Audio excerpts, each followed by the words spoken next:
Hey, everybody. This is Marvin again.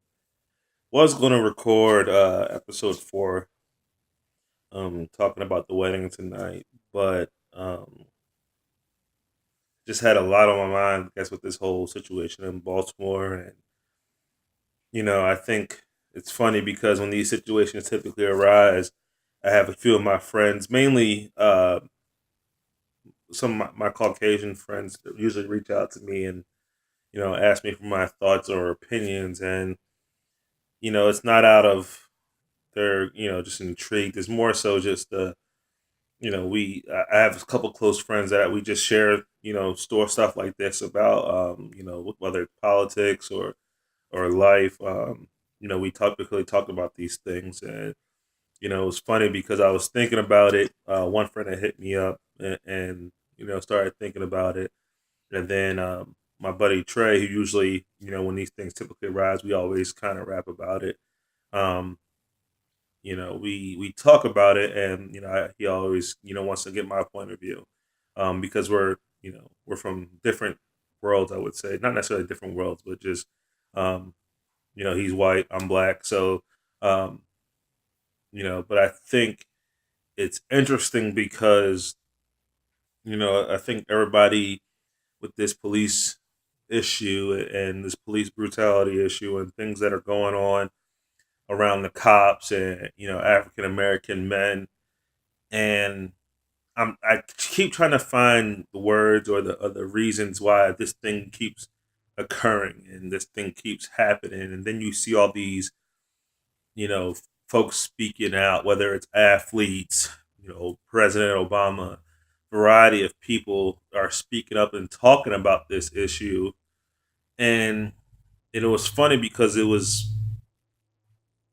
especially today on Twitter and in Facebook, I'm seeing all these people saying how these folks are ignorant or, what are they doing? Why they're killing their city? And, I think that's when it kind of hit me that this has never been, as much as we try to make it black and white, it's ultimately never been a black and white issue. It's been a green issue. I think this is all around more so.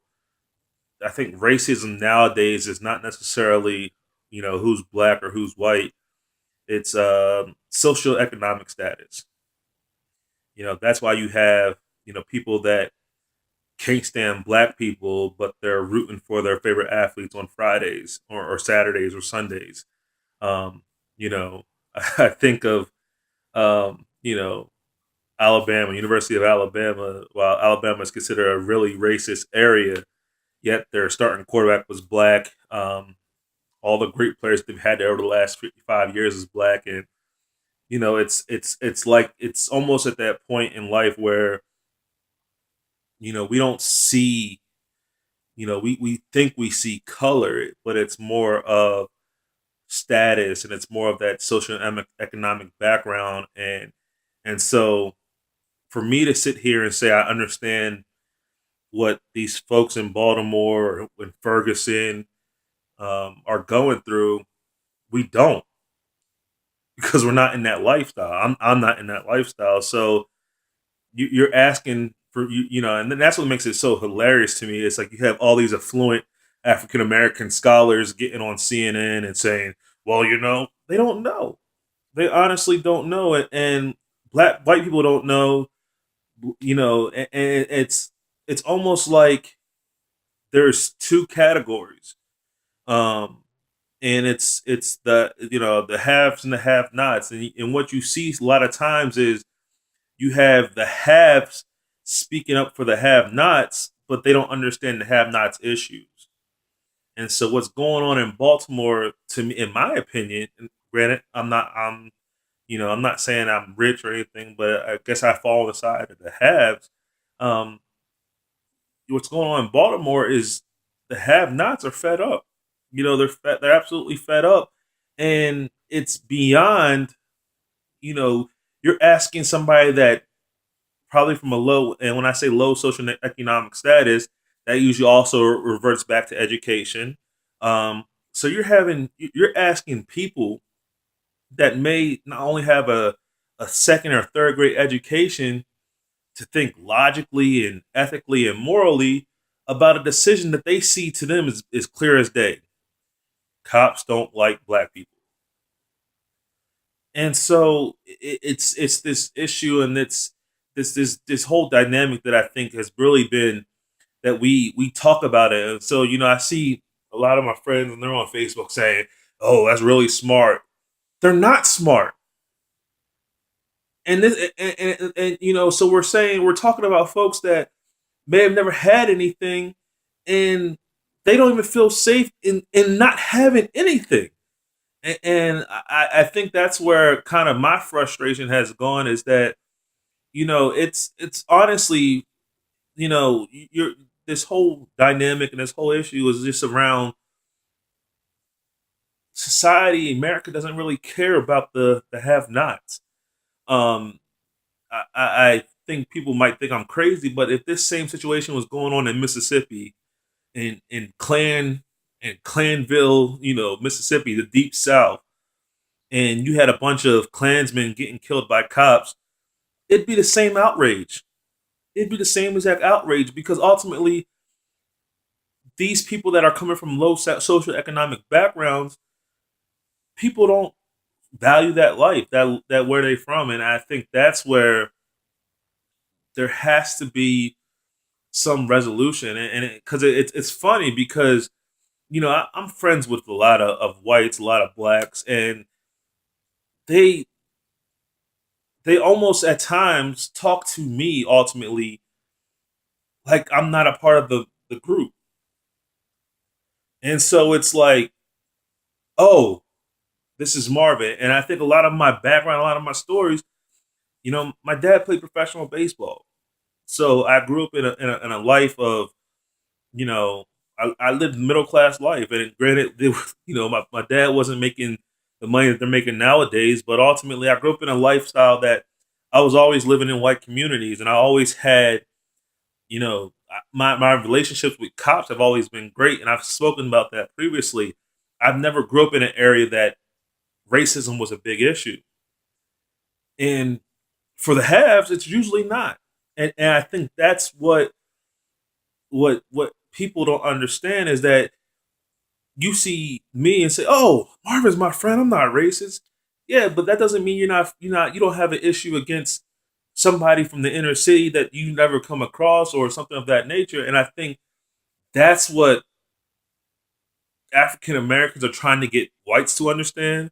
And I think that's what people from the social low and social economic status are trying to get we're us to understand, is that regardless of what, we haven't had anything. We never had what we wanted, and now we don't feel safe, and the cops are targeting us. And because of that direct result, ultimately we're going to respond, and that's what's happening, and that's the dynamic, and that's what's going on, and that's what's creating all these issues. So I think the best thing we can ultimately do as a culture, as a society, is let's stop casting judgment on these things that are going on.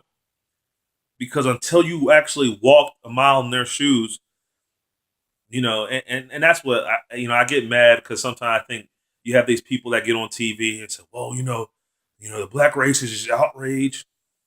Dude, you have a Benz, you make $500,000 a year. You don't know.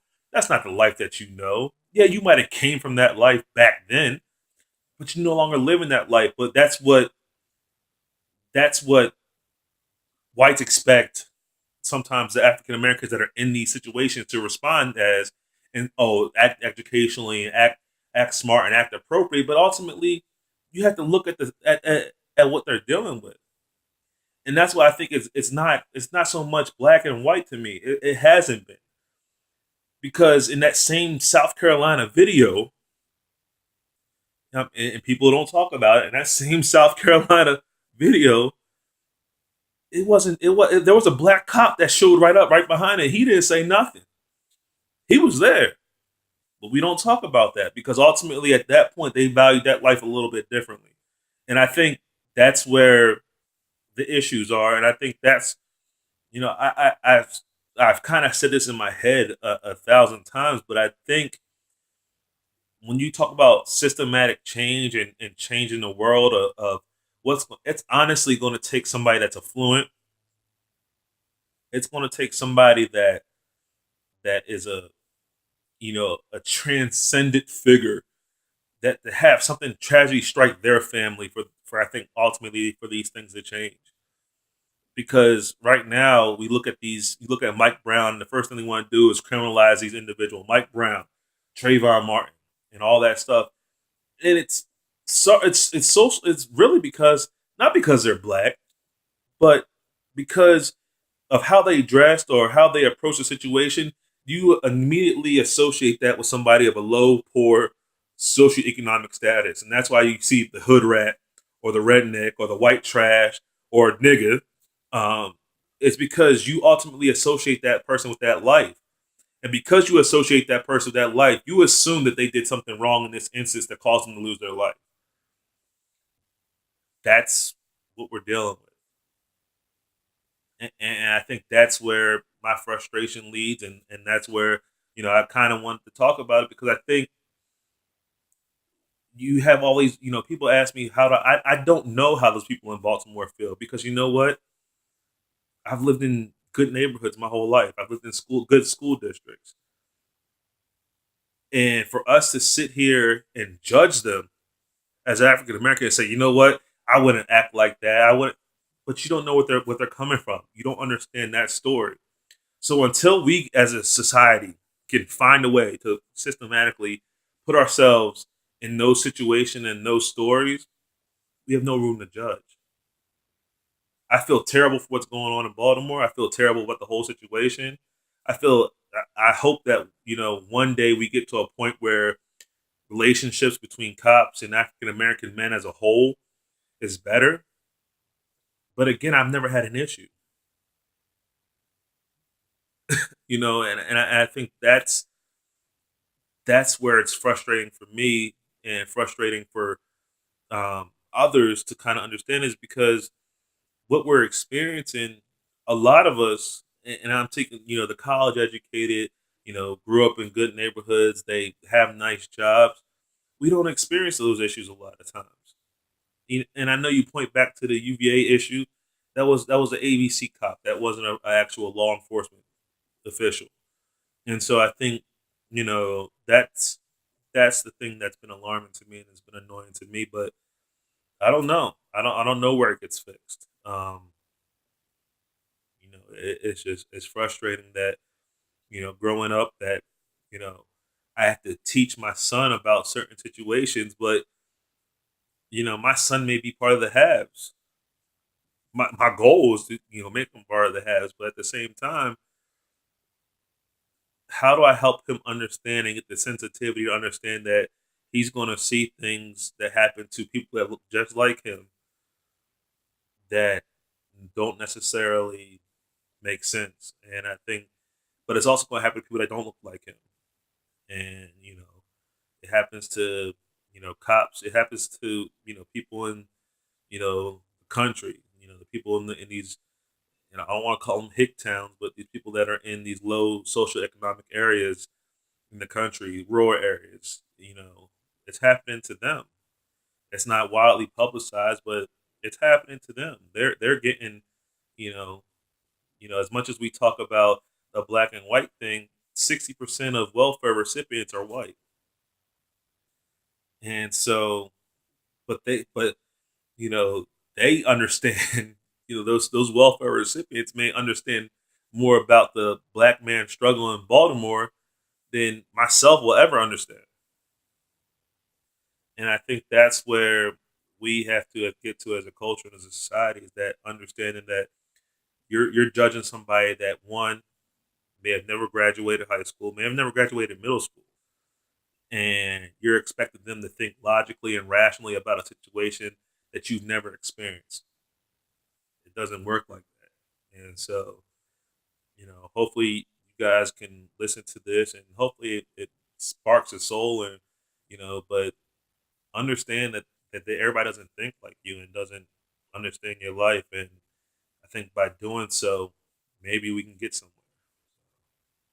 That's all I gotta say. I know it's been 15 minutes, but I just had honestly a lot on my mind, and just wanted to kind of talk through it. I'm going to post this to Facebook. I would love to share educated thoughts about this conversation, this dialogue. I would love to figure out, what can we do as a culture. But at the same time, I mean, we don't know. I don't know because I'm not there. So